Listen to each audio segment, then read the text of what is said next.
तो सर स्वागत है हमारे YouTube चैनल पर आपका। जो कि दर्शक आपको देख रहे हैं, थोड़ा सा एक छोटा सा परिचय दीजिए और आज हम किस टॉपिक के ऊपर बात करने वाले हैं। धन्यवाद आपका बहुत बहुत। मैं मोहम्मद शाहिद हुसैन, मालवा गोट फार्म, दतौदा, जिला इंदौर, मध्य प्रदेश।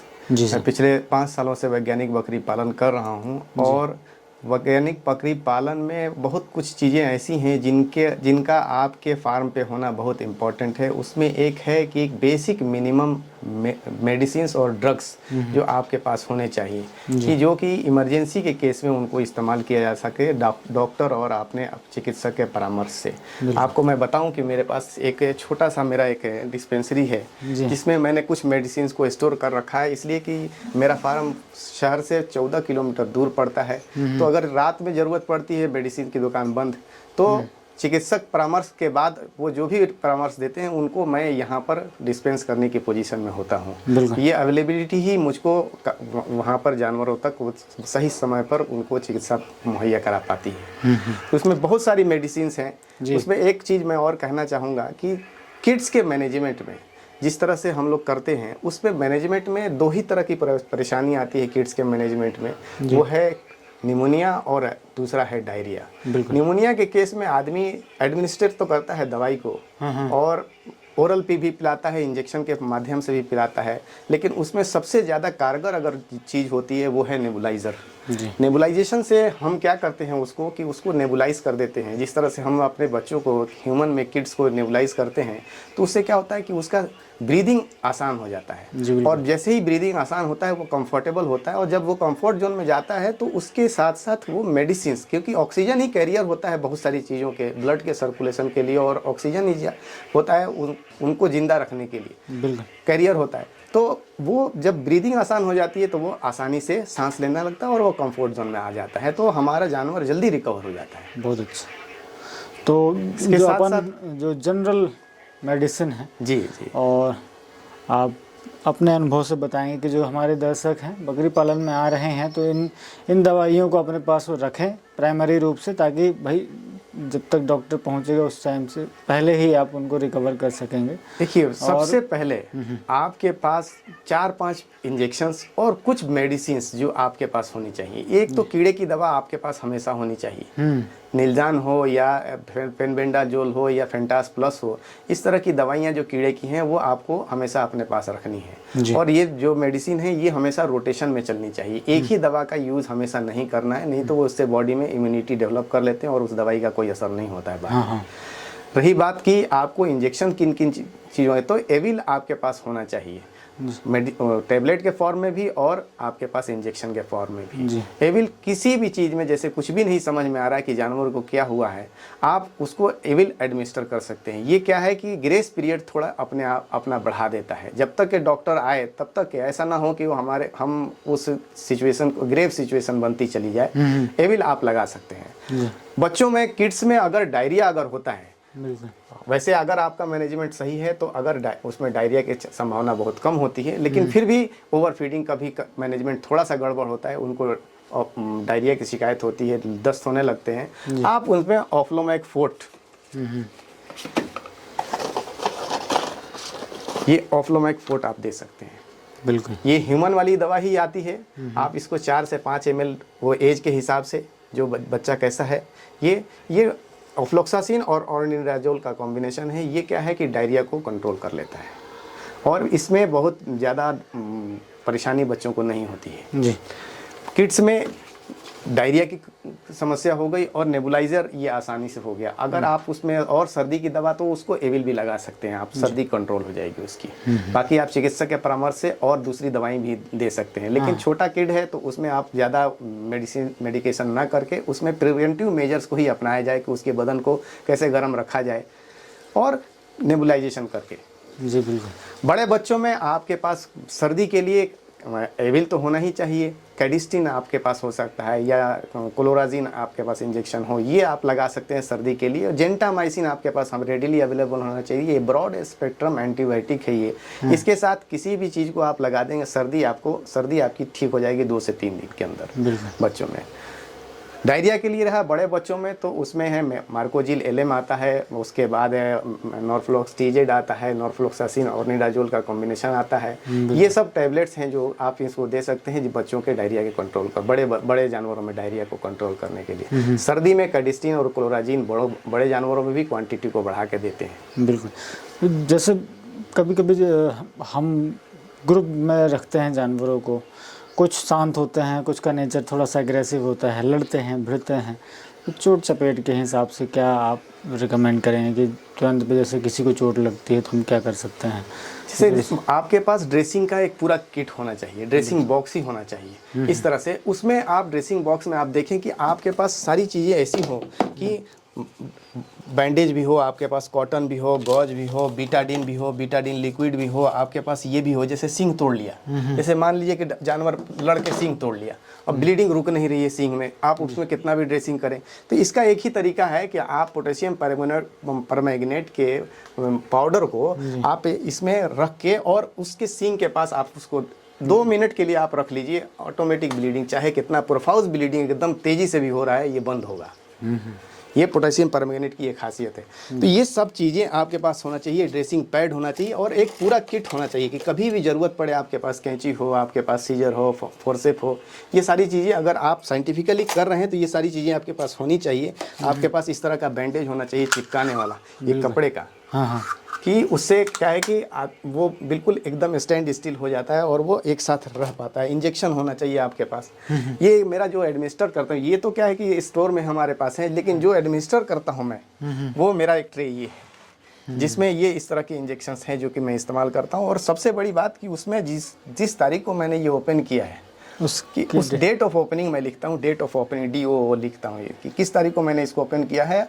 और बहुत ज़्यादा दिन तक यूज़ करने में इसको नहीं रखता हूँ, थोड़े दिन के यूज़ करने के बाद इसको मैं डिस्कार्ड कर देता हूँ। ये सब पे मैं डेट ऑफ ओपनिंग ये लिखना बहुत ज़रूरी है, पता चले कि कब का है ये। बिल्कुल। तो इसमें ये एनरोक्स है, ये ब्रॉड स्पेक्ट्रम एंटीबायोटिक है। उसके बाद आपका ये जेंटामाइसिन है, बिल्कुल, ये भी एंटीबायोटिक है। उसके बाद ये बेलामिल है, ये मल्टीविटामिन है। उसके बाद आप ये देखिए मेलोनेक्स प्लस है। ये सब बेसिक मेडिसिन आपके पास होनी चाहिए। ये क्लोराजिन कैडिस्टीन है। उसके बाद फिर आप ये देखिए, कभी डायरिया का एक्सट्रीम केस जब हो जाता है, जैसे आपने शुरू के मेडिसिन को आपने दे दिया, तो उस मेडिसिन में ये कंट्रोल, डायरिया कंट्रोल नहीं हो रहा है जी, तो आप इसका इस्तेमाल कर सकते हैं। ये आप देख लीजिए, ये है बायोट्रिम। बिल्कुल। ये मुझको हमारे एक बहुत सीनियर प्रोफेसर थे, उन्होंने बताया था कि एक्सट्रीम केस अगर हो जाता है तो आप बायोट्रिम इंजेक्शन लगाइए। और ये अगर इससे भी नहीं होता है तो ऑक्सी टेट्रासाइक्लिन और पाबाडिन, इसका दोनों का कॉम्बिनेशन मिला के आप दीजिए, ये उससे कंट्रोल होगा। और उसके बाद भी अगर कंट्रोल नहीं होता है, बहुत सारे जानवर में होता है कि कोई दवाई ही असर नहीं कर रही है, तो अब उसके बाद एक देसी इलाज है कि उसको गुड़ के साथ थोड़ा आप सफगोल की भूसी, इसबगोल होता है, उसको सूखा इसबगोल खिला देना है, पानी थोड़ी देर बाद पिलाना है। ऑटोमेटिक क्या होगा कि इसबगोल की खासियत होती है कि वो एब्जॉर्ब कर लेता है, तो उसके अंदर जो वाटर रिटेंशन जो है वो इसबगोल वो कर लेगा, एब्जॉर्ब कर लेगा और ऑटोमेटिक डायरिया को वो कंट्रोल करता है नेचुरल वे में। बिल्कुल, जब रुक ही नहीं रहा है तब। बिल्कुल। उसके बाद और भी मेडिसिन कुछ हैं इसमें, जैसे आपके पास ये होना चाहिए, ये जैसे पेट वगैरह दर्द के लिए स्पाज्मोवेट है। उसके बाद ये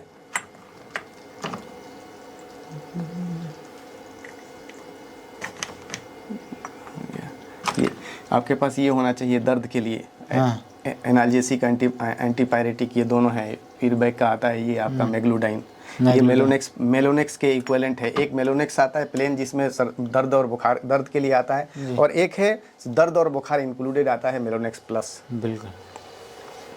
आपके पास ये 5 ml 2 ml के सिरिंजेज भी आपके पास होने चाहिए।